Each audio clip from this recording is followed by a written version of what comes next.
ขัวสิ้นหมูใส่บรอกโคลีสีเขียวแล้วก็ผักทองของโปรด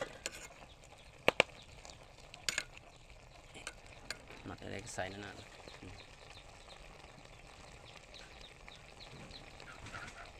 โอ้โหหน้าตาสุดยอด